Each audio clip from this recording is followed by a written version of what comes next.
सिंगार के शौक ने खवातीन को सरमायाकार बना दिया। खवातीन घर बैठे ब्यूटी पार्लर का बिजनेस कैसे शुरू कर सकती हैं? क्या कम सरमाए से घर बैठे इजाफी आमदनी का हसूल मुमकिन है? मुनाफा बख्श सरमायाकारी के गुर अस्सलाम वालेकुम, आप देख रहे हैं पहला सौदा और आज का प्रोग्राम में जैसे आपको पता है कि हम खवातीन के साथ करते हैं और हम कोशिश करते हैं कि उनको ऐसे मवाइक बताए जाएं, ऐसे कारोबार बताए जाएं जिनको वो करके घर में बैठ के भी काम कर सकें और साथ साथ अगर वो उसको एक कारोबार के हैसियत से अपनाती हैं तो अल्टीमेटली वो घर के अखराजात भी जो है बासानी जो है कमा सकती हैं, उसके लिए पैसे भी कमा सकती हैं और ख़ुद को भी अपना खुद मुख्तार कर सकती हैं, इंडिपेंडेंट कर सकती हैं। तो आज का प्रोग्राम जो हमारा करने का मकसद है वो है ब्यूटी पार्लर का, क्योंकि आपको पता है कि खवातीन को बनने और संवरने का जो है बहुत ज़्यादा शौक होता है और यही काम जो है अगर वो कारोबार के हिस्से से करें तो इसमें खासी कामयाब होती हैं। और इस वक्त हमने कुछ कामयाब खवातीन को भी यहाँ पे मद्दू किया हुआ है और साथ में जो है आपकी कॉलर्स को भी लेंगे कि जो खवातीन इस बिज़नेस में आना चाहती हैं, जो ये काम सीखना चाहती हैं, उनको किन किन चीज़ों की ज़रूरत होगी, कितनी सरमायाकारी दरकार होगी, ये हम इन खवातीन से बात करेंगे। इस वक्त हमारे साथ जो ज्वाइन किया हुआ है सायरा खान ने, जिनका ये ब्यूटी पार्लर है जिसके अंदर हम यहाँ पे आए भी हुए हैं यहाँ पे। उनके साथ यहाँ पे सीमा इकबाल हैं, मेरे साथ अफरोज़ साहिबा भी हैं और साथ ही साथ जो है साइमा ने भी हमें ज्वाइन किया। इन लोगों से हम बातचीत का शुरू करेंगे और इनसे पूछेंगे कि इन्होंने किस तरीके से अपना कारोबार शुरू किया और इनको इस तरह का आइडिया कैसे आया और अब ये किस हद तक कामयाब जो है कारोबारी जो है वुमेन के हैसियत से अपनी ज़िंदगी गुजार रही हैं और ये आप लोगों को जो आने वाली ख़वातीन हैं जो चाहती हैं इस फील्ड में आएँ, उनको किस किस्म की एडवाइस देती हैं। तो सबसे पहले चलते हैं सायरा साहिबा के पास। उनके ब्यूटी पार्लर में है तो उनका हक बनता है कि सबसे पहले उनकी तरफ जाया जाए, तो उनकी तरफ चलते हैं और बातों का सिलसिला शुरू करते हैं। सायरा, आपने कब से ये कारोबार स्टार्ट किया और ख़्याल कैसे आया कि मैं इस कारोबार की जानिब आऊँ? मुझे 14 इयर्स हो गए हैं इस फील्ड में और ये मेरे भाई का मशवरा था कि मुझे ये काम करना चाहिए और बस माशाल्लाह शुरू किया और बहुत अच्छा रिस्पांस मिला। मेरा ये स्टैंडर्ड जो है ये मेरी इसी इनकम से है। अच्छा, एक चीज़ सारा, मैं आपसे एक चीज़ ये भी पूछूंगा कि नॉर्मली फैमिली की तरफ से सपोर्ट नहीं होती, इस प्रोफेशन में आने नहीं दिया जाता, तो ये एक हैरत अंगेज़ बात नहीं कि आपके भाई ने ही खुद ही कहा कि आप इस प्रोफेशन में आएँ और एक सक्सेसफुल बिजनेस वूमेन की हैसियत से काम करें?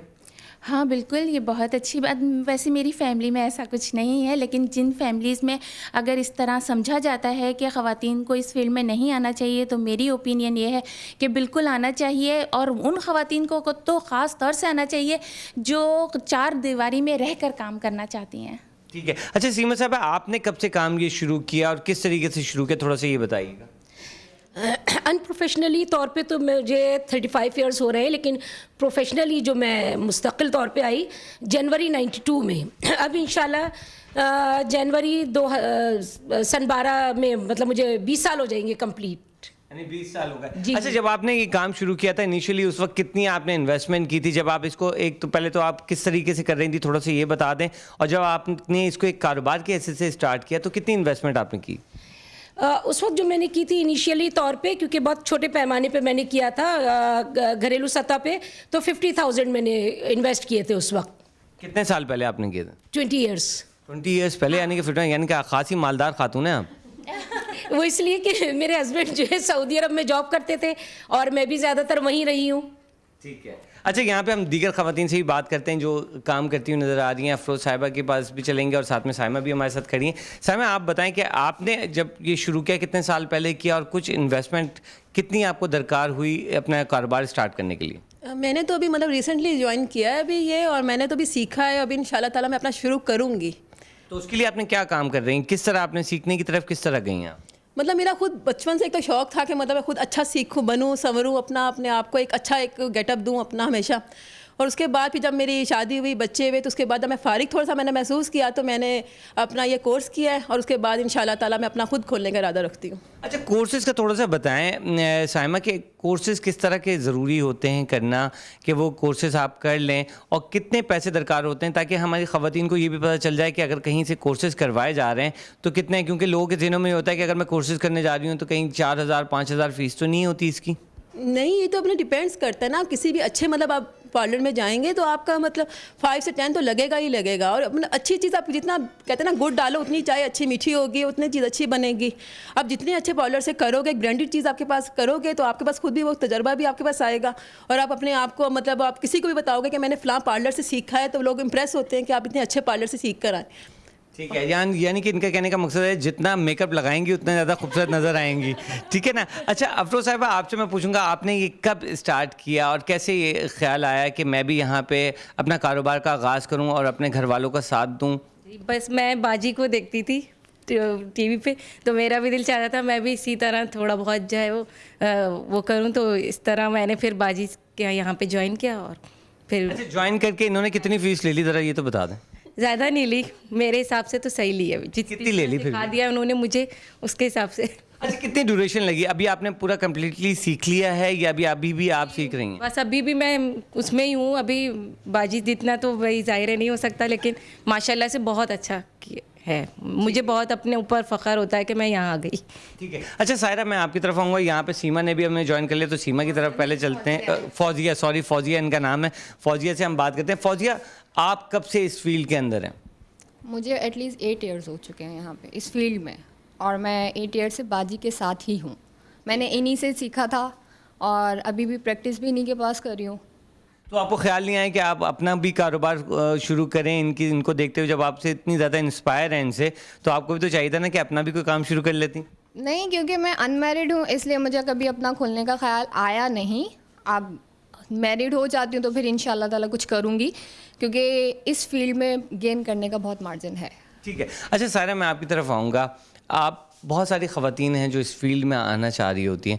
ऑब्वियसली ये एक ऐसा कारोबार है जिसको करने के लिए आपको ट्रेनिंग बहुत ज़्यादा ज़रूरी है। अगर आपने ट्रेनिंग की हुई है तो अल्टीमेटली आप ये काम भी कर सकती हैं, और जितना अच्छा काम आपको आएगा, जितनी महारत होगी आपके हाथों में, उतना ही ज़्यादा आप फ़ायदा उठा सकते हैं। तो आप क्या समझती हैं कितना वक्त दरकार होता है अगर कोई आता है सीखने के लिए? तो इनिशियली कितने मंथ्स दरकार होते हैं? मेरा जहाँ तक ख्याल है तो ये जो फील्ड है इसमें गॉड गिफ्टेड भी बहुत कुछ होता है। अगर अल्लाह ताला ने अंदर आपके ऐसे कुछ जरासीम रखे हैं तो आप बहुत जल्दी इसको पिक कर लेते हैं, वरना फिर अक्सर ऐसा भी होता है कि हम बहुत ज़्यादा सिखा कर थक भी जाते हैं और लोग नहीं सीख पाती हैं। तो ये सब डिपेंड करता है आपकी अपनी एबिलिटी पे। अच्छा, एबिलिटी पे तो लगता है मुझे। आप बताएं, क्योंकि आपका मेरे ख्याल में यहाँ सबसे ज़्यादा एक्सपीरियंस अगर कोई है तो वो आप हैं, सीमा साहिबा। तो सीमा साहिबा, आप ये बताइएगा कि अगर कोई खातून आती हैं तो कितना वक्त दरकार होता है? कितना वक्त इनिशियली उनको लग सकता है? 2 से 3 महीने में ट्रेंड हो जाती हैं? 6 महीने? कितने? नहीं, कम अज़ कम 6 माह तो वो होते हैं जो हमारे पास होते हैं। और फिर ये कि उसको होमवर्क कंप्लीट करना होता है कि अगर वो घर में नहीं करेगी काम या प्रैक्टिस नहीं करेगी तो समझे वो ज़ीरो है। यानी कि जितना ज़्यादा आप प्रैक्टिस करेंगी, ये वो काम है जिसको जितना ज़्यादा प्रैक्टिस करेंगी। यानी मोहल्ले की ख़वातीन को घर में बुला के खामखाई में उनका जो है मेकअप करना शुरू कर दे आदमी। बिल्कुल कीजिए, मेकअप भी कीजिए, आईब्रोज भी बनाइए, कटिंग भी कीजिए, सब कुछ कीजिए। अच्छा, यहाँ पे आप लोग हमें फ़ोन भी कर सकती हैं, इन ख़वातीन से सवाल भी कर सकती हैं। ये प्रोग्राम हमने आप ही के लिए किया होता है और हमें आपकी कॉल्स का शिद्दत से इंतज़ार रहता है। और मेरे ख्याल में कोई कॉलर जो हैं लाइन पे भी हैं, तो कॉलर को शामिल कर लेते हैं। जी, कौन कॉलर हमारे साथ लाइन पर हैं इस वक्त? हेलो जी, आपको आवाज़ आ रही है हमारी? जी, मैं रुबीना बात कर रही हूँ। जी रुबीना साहिबा, क्या कहना चाहेंगी? मैं जी बोलिए। इस्लामाबाद में रावलपिंडी में पॉपुलर है और तकरीबन इस मैं 10 सालों से कर रही हूँ। पहले तो ये होता था कि हमारे इस पे बिजनेस पे कोई टैक्स वगैरह नहीं था। अभी मैंने 8 साल पहले स्टार्ट रखा, उसके बाद 2 साल मैंने गैप दिया, 1 साल हुआ मुझे दोबारा स्टार्ट किया यहाँ पे।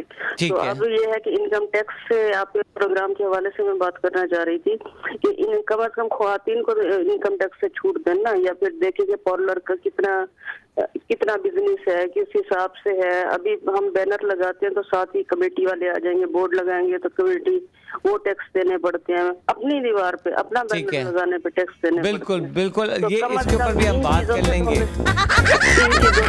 बिल्कुल रुबीना साहिबा, ये तो आप लोगों को खुद खड़ा होना पड़ेगा, अपने हक के लिए आवाज़ बुलंद करनी पड़ेगी। जो आप टैक्सेशन की बात कर रही हैं, टैक्स तो हर चीज़ पे है, आपको पता है।